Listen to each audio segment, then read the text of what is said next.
शांति। बाबा की 1/11/1970 की मुरली है, अव्यक्त मुरली। बाप समान बनने की युक्तियां। आज हिम्मते बच्चे मददे बाप का प्रत्यक्ष सबूत देख रहे हैं।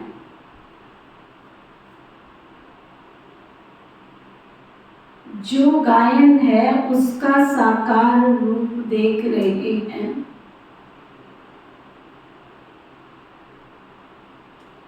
एक कदम बच्चे आगे आते हैं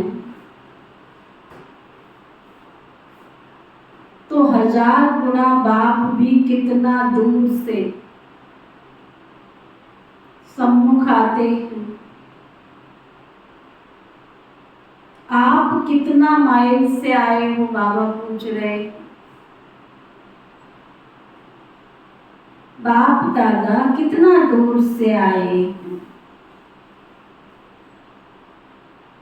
ज्यादा स्नेही कौन है, बच्चे या बाप? इसमें भी बाप बच्चों को आगे बढ़ाते हैं।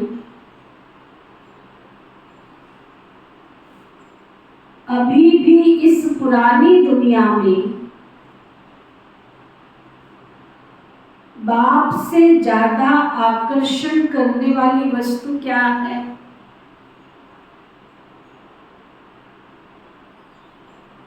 जब मालूम पड़ गया कि ये पुरानी दुनिया है,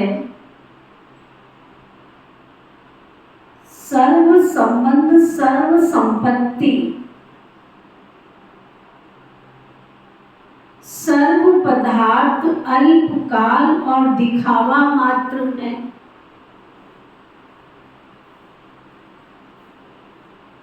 फिर भी धोखा क्यों खाते हो? क्यों लिप्त होते हो? कितनी बातें कही बाबा ने। इस पुरानी दुनिया के सर्व संबंध सर्व संपत्ति सर्व पदार्थ सब अल्पकाल दिखावा मात्र, फिर भी धोखा क्यों खाते हो? क्यों लिप्त हो? अपने गुप्त स्वरूप और बाप के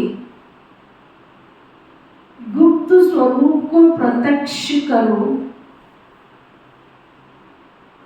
तब बाप के गुप्त कर्तव्य को प्रत्यक्ष कर सकेंगे। अपने गुप्त स्वरूप और बाप के गुप्त स्वरूप को प्रत्यक्ष करो, तब बाप के गुप्त कर्तव्य को प्रत्यक्ष कर सकेंगे। समझ में आया? पहले तो जो बाबा हमें सिखा रहे हैं वो तुम्हारे स्वरूप द्वारा दिखाई देवे, फिर बाप जो है उसके गुण और कर्तव्य दिखाई दे। आपका शक्ति स्वरूप प्रख्यात हो जाएगा। अभी तो गुप्त है ना। सिर्फ एक शब्द याद रखो तो अपने गुप्त रूप को प्रैक्टिकल में ला सकते। वह कौन सा शब्द? सिर्फ निरंतर शब्द। अंतर में दोनों रहस्य आ जाते। अंतर कॉन्ट्रास्ट को भी कहा जाता है और अंतर अंदर को भी कहा जाता है। जैसे कहते हैं ना, अंतर्मुख व अंतर्यामी। तो अंतर शब्द से 2 अर्थ सिद्ध होते हैं। अंतर शब्द याद आने से एक तो हर एक बात का कंट्रास्ट करेंगे कि ये श्रेष्ठ है या नहीं। दूसरा, अंतर की स्थिति में रहने से व अंतर स्वरूप में स्थित होने से आपका गुप्त स्वरूप प्रत्यक्ष हो जाएगा। एक शब्द को याद रखने से जीवन को बदल सकते हो। अभी जैसे समय की रफ्तार चल रही है, उसी प्रमाण अभी ये पांव पृथ्वी पर नहीं रहने चाहिए। कितनी गहरी बात बाबा बता रहे। 1970 में बाबा ने ये बात कही। आज तो दुनिया में रहने लायक जगह ही नहीं। बाबा कहते तुम्हारे जमीन पर पैर भी नहीं होने चाहिए। कौन सा पांव? जिससे याद की यात्रा करते हो। तुम्हारी बुद्धि दुनिया के कर्म बंधनों में फंसी हुई नहीं होनी चाहिए। कहावत है ना, फरिश्तों के पांव पृथ्वी पर नहीं होते। तो अभी ये बुद्धि पृथ्वी अर्थात प्रकृति के आकर्षण से परे हो जाएगी। फिर कोई भी चीज नीचे नहीं ला सकती। फिर प्रकृति को अधीन करने वाले बन जाएंगे, ना कि प्रकृति के अधीन होने वाले। जैसे साइंस वाले आज प्रयत्न कर रहे हैं पृथ्वी से परे जाने के लिए, वैसे ही साइलेंस की शक्ति से इस प्रकृति के आकर्षण से परे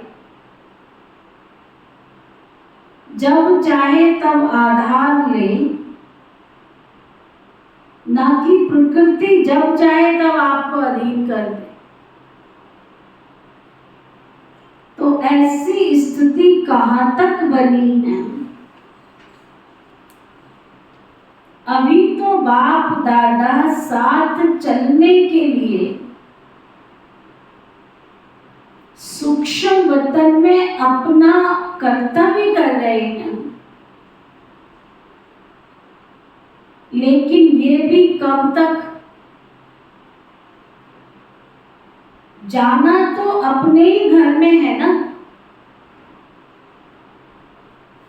इसलिए अभी जल्दी जल्दी अपने को ऊपर की स्थिति में स्थित करने का प्रयत्न करो। साथ चलना, साथ रहना, फिर साथ में राज्य करना है ना। साथ कैसे होगा? बाबा पूछ रहे। समान बनने से। समान नहीं बनेंगे तो साथ कैसे होगा? अभी साथ उड़ना है, साथ रहना है, ये स्मृति में रखो, तब अपने को जल्दी समान बना सकेंगे। नहीं तो कुछ दूर उड़ पाएंगे।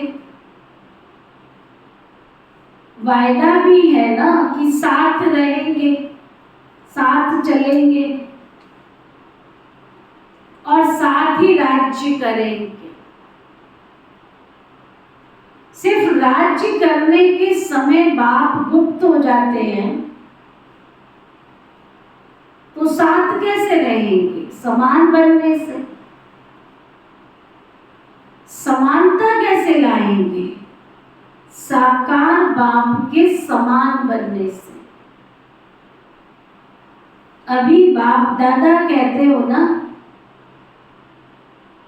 उनमें समानता कैसे आई? बाबा ने कितना गहरा राज बताया। बाबा हमसे इच्छा रखते हैं बाप समान बने, तो हम प्रश्न उठा सकते हैं हम कैसे बन सकते हैं? तो बाबा ने फिर उदाहरण दिया, बाप और दादा दोनों कंबाइंड स्वरूप हैं।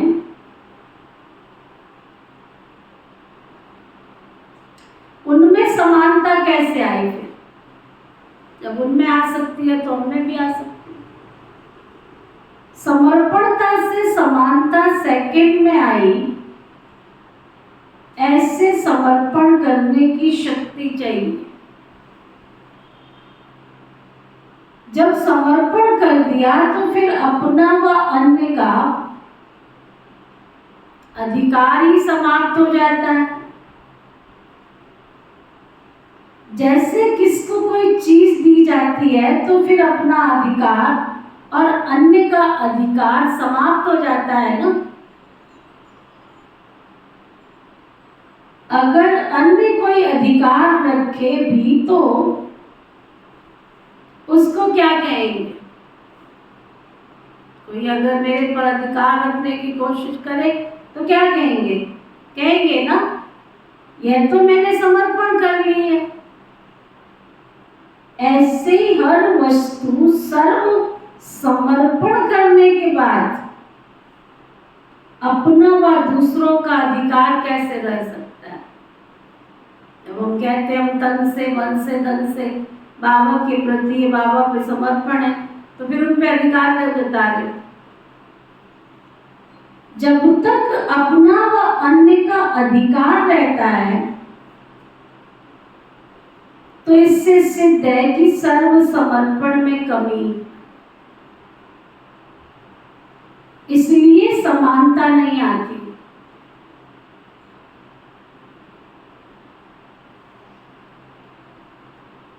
जो सोच सोच कर समर्पण होते हैं ना, उनकी रिजल्ट अब भी पुरुषार्थ में वही सोच अर्थात व्यर्थ संकल्प विघ्न रूप बनते रहते हैं।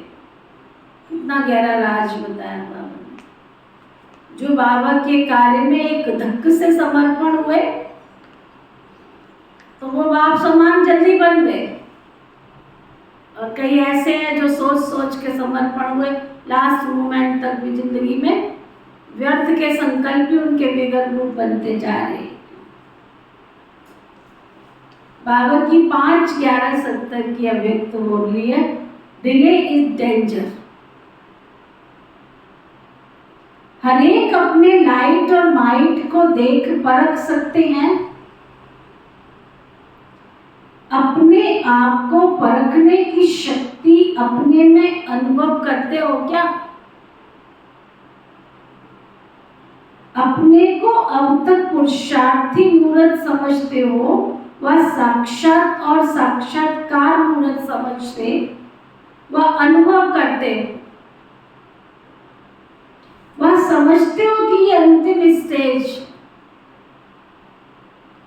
अभी अभी आपके भक्त आपके सम्मुख आए तो आपकी सूरत से उनको किस मूर्त का साक्षात्कार होगा? कौन सा साक्षात्कार होगा? साक्षात्कार मूर्त सदैव संपूर्ण स्थिति का साक्षात्कार कराएंगे। लेकिन अभी अगर आपके सामने कोई आए तो उन्हें ऐसा साक्षात्कार करा सकेंगे क्या? ऐसे तो नहीं है ना कि आपके पुरुषार्थ की उतराई और चढ़ाई का उन्हें साक्षात्कार होता रहेगा। कभी तुम हंस रहे हो, कभी तुम उड़ रहे हो, कभी पैदल चल रहे हो, कभी घर में बैठ रहे हो, ये साक्षात्कार कराना। कभी रो रहे हो, कभी हंस रहे हो, ये साक्षात्कार कराना है। फोटो निकालते समय अगर कोई भी हलचल होती है तो फोटो ठीक नहीं निकलेगा। ऐसे ही सदैव हर सेकंड ऐसे ही समझो कि हमारा फोटो निकल रहा है। फोटो निकालते समय सभी प्रकार का ध्यान दिया जाता है। वैसे अपने ऊपर सदैव ध्यान रखना, एक एक सेकंड इस सर्वोत्तम व पुरुषोत्तम संगम युग का ड्रामा रूपी कैमरे में आप सभी का फोटो निकलता जाता है। एक एक एक सेकंड जो यही चित्र फिर चरित्र के रूप में गायन होता जाएगा। कितनी गहरी बात है। इस संगम युग में तुम जो जो कर रहे हो ना, द्वापर युग से उसी अनुसार तुम्हारे साथ तुम्हारे भक्त जन करेंगे। चरित्र के रूप में तुम्हारा सारा चरित्र, जो चित्र अभी खिंच रहा है वो चरित्र के रूप में आएगा।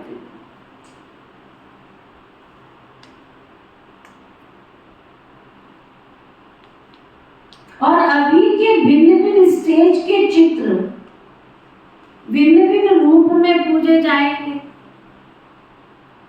हर समय ये स्मृति में रखो कि अपना चित्र ड्रामा रूपी कैमरे के सामने निकाल रहा हूं।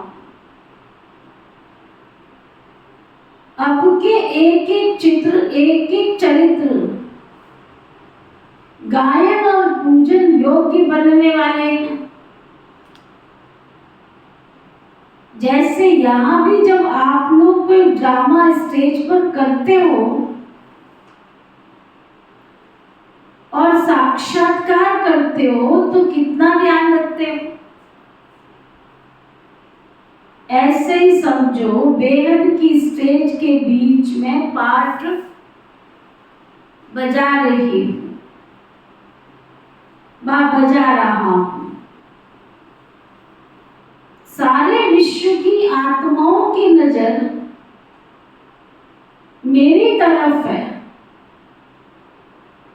ऐसे समझने से संपूर्णता को जल्दी धारण कर सकेंगे। समझा? एक स्लोगन सदा याद रखो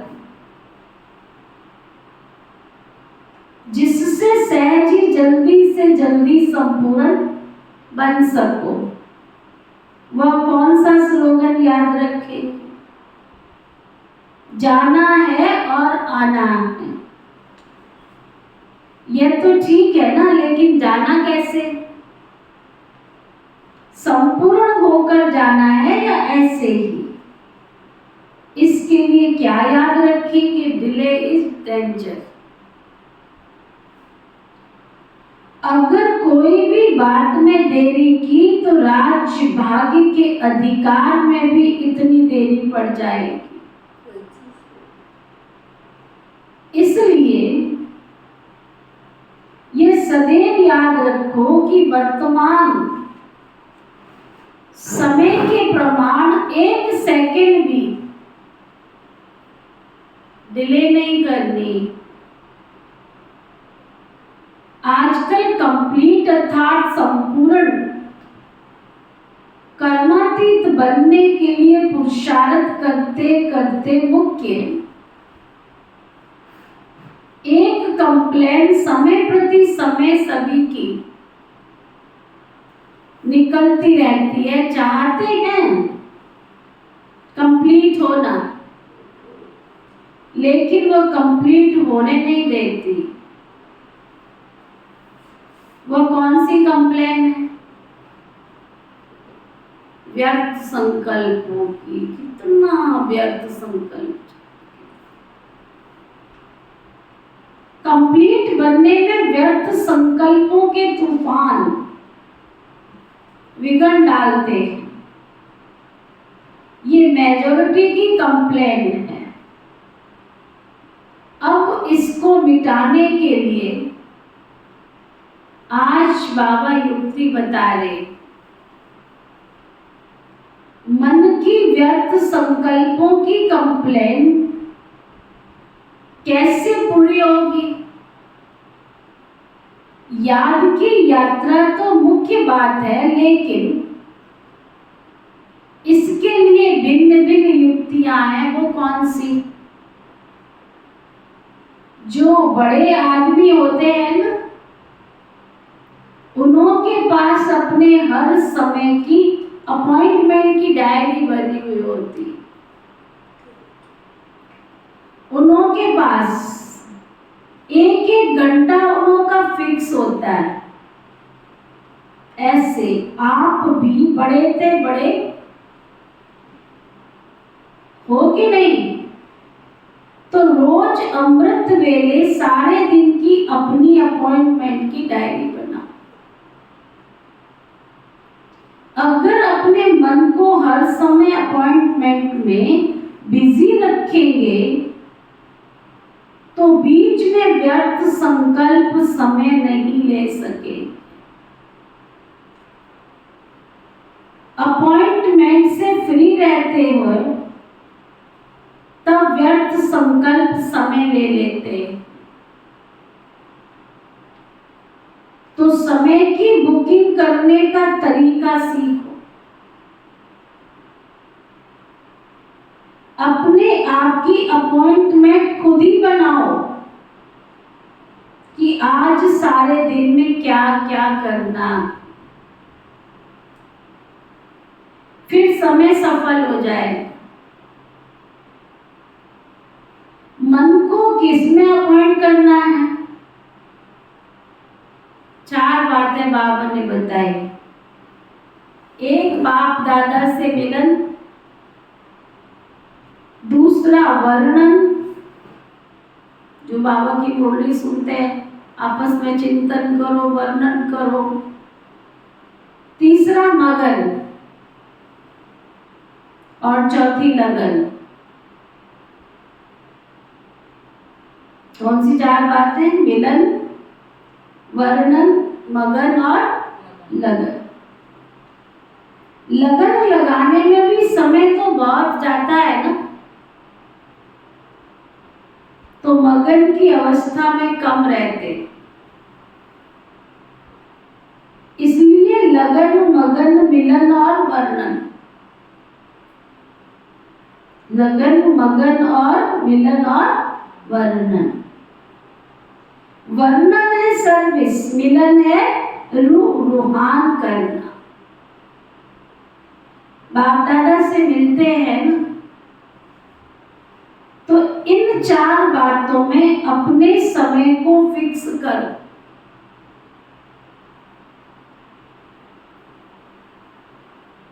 अगर रोज की अपनी दिनचर्या फिक्स करने के लिए अपॉइंटमेंट सारे समय की फिक्स होगी, तो बीच में व्यर्थ संकल्पों को डिस्टर्ब करने का समय नहीं मिलेगा। जैसे कोई बड़े आदमी होते हैं तो बिजी होने के कारण व्यर्थ बातों की तरफ ध्यान और समय नहीं दे सकते। ऐसे अपनी दिनचर्या के समय को फिक्स करो। इतना समय इस बात में, इतना समय इस बात में लगाना। ऐसी अपॉइंटमेंट अपनी निश्चित करो, तब ये कंप्लेन खत्म होगी और कंप्लीट बन जाएंगे। तो बाबा ने आज क्या क्या पक्का कराया? पहला, बाबा और अपने आप के गुण और स्वरूप, अपने स्वरूप को भी प्रत्यक्ष करो और बाप के स्वरूप को प्रत्यक्ष करो। दूसरा बाबा ने कहा प्रकृति पर रहते हुए प्रकृति से परे सूक्ष्म वतन का अनुभव करो। तीसरा बाबा ने कहा बाप समान बनना है, तो बाबा ने इशारा दिया कि बाप समान बनेंगे तो सूक्ष्म वतन का अनुभव होगा ना। तो बाप के समान बनने के लिए क्या चाहिए? बाबा ने कहा कितना भी हो, अगर बाप समान बनेंगे तभी धरती से परे सूक्ष्म वतन तक उड़ेंगे। और बाप समान बनना है तो उसके लिए चाहिए सर्व समर्पण में बुद्धि, समर्पण की भावना। बाबा ने कहा बाप समान क्यों नहीं बन सकते? बन सकते हो ना। बाप दादा बन सकते तो आप क्यों नहीं बन सकते? तो उसके लिए चाहिए समर्पण बुद्धि। बाबा ने कहा मैंने समर्पण कर लिया। ऐसे ही हर वस्तु समर्पण करने के बाद, जो वस्तु बाबा ने बहुत अच्छी गहरी बात बताई, कोई वस्तु अगर किसी को दे दी जाती है तो उसका अधिकार उस पर हो जाता है, फिर आप उस पर अपना अधिकार जमा नहीं सकते हो।